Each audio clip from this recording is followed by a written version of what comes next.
Bismillahirrahmanirrahim. Alhamdulillahirrabbilalamin. Wassalatu wassalamu ala asyrafil anbiya'i wal mursalin wa ala alihi washabihi ajma'in. Rabbi syrahli sadri wa yassirli amri wahlul 'uqdatam min lisani yafqahu qawli. Rabbi yassir wa la tu'assir ya karim. Allahumma salli ala sayyidina Muhammad wa ala ali sayyidina Muhammad. Yang saya hormati Cikgu Nur Haryati binti Muhammad Noor, GPK Kurikulum, Cikgu Hazizi bin Hashim, GPK HEM, Cikgu Zulhelmi bin Suradi, GPK Co-Kurikulum, barisan guru-guru, barisan AKP, mak ibu bapa, penjaga serta murid-murid SK Seri Macap sekalian. Assalamualaikum warahmatullahi wabarakatuh. Salam Melaka maju jaya, rakyat bahagia menggamit dunia, pendidikan berkualiti, insan terdidik, negara sejahtera, hashtag JPN Melaka, jenama kerajaan nombor 1, hashtag PPD Jasin, jenama kerajaan nombor 1, hashtag SK Seri Macap, jenama kerajaan nombor 1. Di sini saya akan memberikan taklimat tentang pengoperasian sekolah. Seperti mana yang kita ketahui, kerajaan Malaysia telah membahagikan negeri di Malaysia ni kepada beberapa fasa, iaitu fasa 1, fasa 2, fasa 3, fasa 4. Di sini saya akan menerangkan tentang fasa-fasa tersebut, iaitu bermula pada fasa 1. Fasa 1, semua murid akan berada di rumah, iaitu mereka akan belajar secara PDPR. Seperti mana yang kita belajar sekarang lah. Bagi fasa 2 pula, sama seperti fasa 1, tetapi ada murid yang akan datang sekolah, iaitu murid berkeperluan khas, iaitu murid program pendidikan khas integrasi yang akan hadir tanpa penggeleran. InsyaAllah mereka akan mula naik ke sekolah pada 4 Oktober 2021. Bagi fasa 3 pula, sekolah rendah sama seperti fasa 2. Yang pertambahannya ialah murid-murid prasekolah yang akan hadir ke sekolah tanpa penggeleran. Mereka akan hadir, semua murid tu akan hadir tanpa penggeleran, dan kiranya setiap hari mereka akan hadir, Isnin sampai Jumaat lah mereka akan hadir ke sekolah.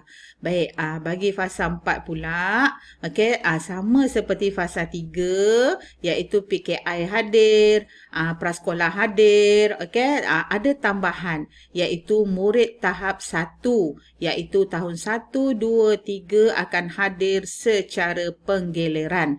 Saya akan terangkan lepas ni macam mana penggelaran tersebut, dan seterusnya 2 minggu selepas murid tahap 1 hadir, murid tahap 2 pula akan hadir, iaitu murid tahun 4, 5, 6 akan hadir ke sekolah secara penggeleran. Sehinggalah pada 11 Disember, dan selepas 11 Disember mereka akan ada cuti. Itu akan diberitahu kemudian lah. Dan seperti yang diketahui oleh umum semua dan penjaga telah ketahui, Melaka masuk fasa 2, berada di fasa 2, bermakna kita akan kehadiran ke sekolah hanya murid berkeperluan khas sahaja, iaitu program pendidikan khas integrasi, iaitu PPKI akan hadir ke sekolah bersama guru-guru lah. Harap faham dekat situ. Murid program pendidikan khas integrasi sahaja yang akan hadir, sebab kita berada di fasa 2. Jika berlaku perubahan fasa, iaitu fasa 1 ke fasa 2 ke, fasa 2 ke fasa 3 ke, kita mengambil contoh Melaka lah. Melaka sekarang ni berada di fasa 2. Jika berlaku perubahan ke fasa 3, pengoperasian sekolah akan mengikut ketetapan fasa baharu akan dilaksanakan selepas 2 minggu daripada tarikh peralihan ke fasa tersebut. Contohnya, kerajaan mengumumkan pada 1 hari bulan 10.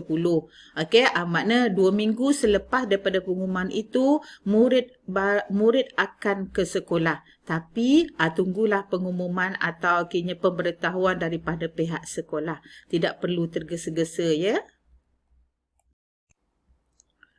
Okey, kita beralih pula kepada pengoperasian dan pengurusan sekolah.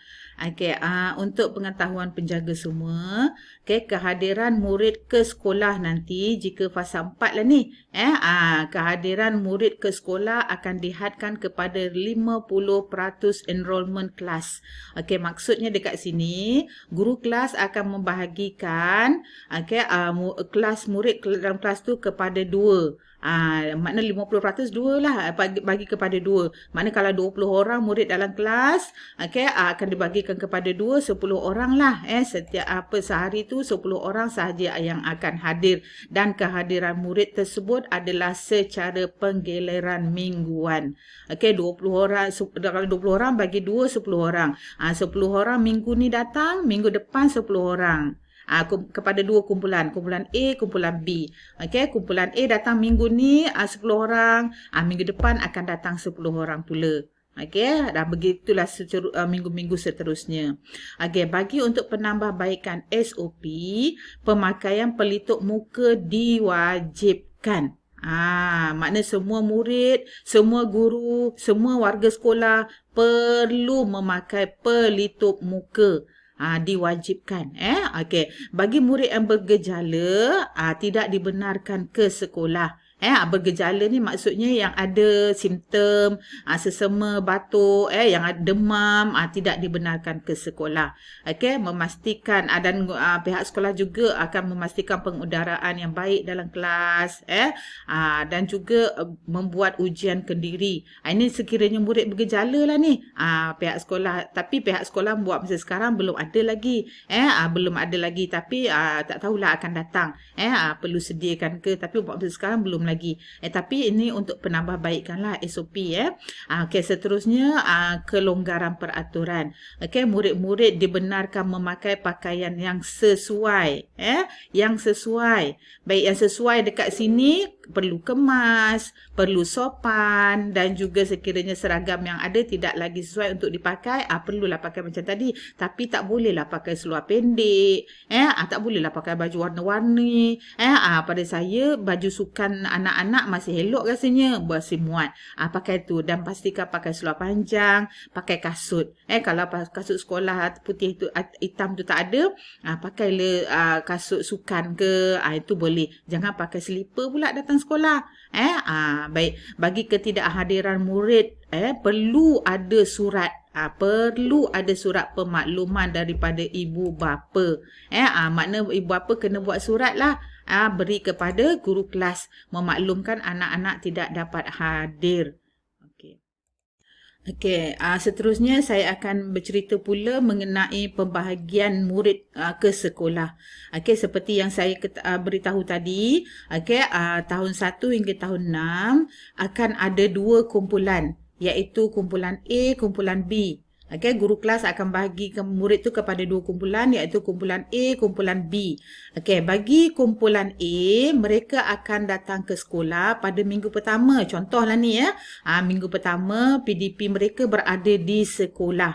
Tapi kumpulan B, mereka akan berada di rumah, iaitu PDPR secara sendiri.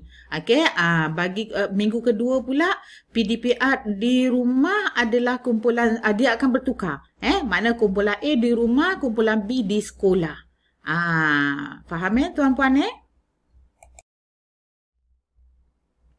Bagi pengoperasian kantin pula, untuk pengetahuan penjaga semua, semua pekerja kantin sekolah kita telah lengkap divaksin.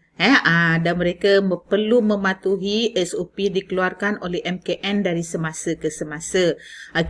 Pelajar juga atau murid juga akan makan dan minum dalam bilik PDP semasa rehat dengan seliaan guru. Bermakna dekat sini seperti yang biasa kita buat sebelum ni, pihak sekolah atau guru kelas akan mengedarkan menu sehari sebelum kelas bermula untuk bertanyakan persetujuan tentang pemakanan atau minuman keesokan harinya. Diharap penjaga dapat memberikan kerjasama untuk pengurusan yang sebaik-baiknya ke pihak sekolah. Bagi penyuraian murid pula, pihak sekolah telah memilih model 4 dan model 5. Bagi model 4, penyuraian murid adalah secara berperingkat. Contohnya dekat sini, guru bertugas mingguan akan memanggil murid untuk balik secara berperingkat. Dan bagi model 5 pula, murid yang lain ni akan menunggu di dalam kelas atau bilik darjah sehinggalah mereka dipanggil untuk balik. Seperti yang kita telah buat sebelum ini. Dan pada penjaga semua diharap dapat menunggulah dengan segera murid-murid atau anak-anak tuan-puan untuk balik. Sekiranya ada sebarang permasalahan, sila hubungi pihak sekolah. InsyaAllah kami sedia membantu. Sekian, terima kasih. Jaga diri, jaga anak-anak, jaga keluarga. Semoga kita hidup bahagia, hidup ceria. Wabillahi taufiq wal hidayah. Assalamualaikum warahmatullahi wabarakatuh.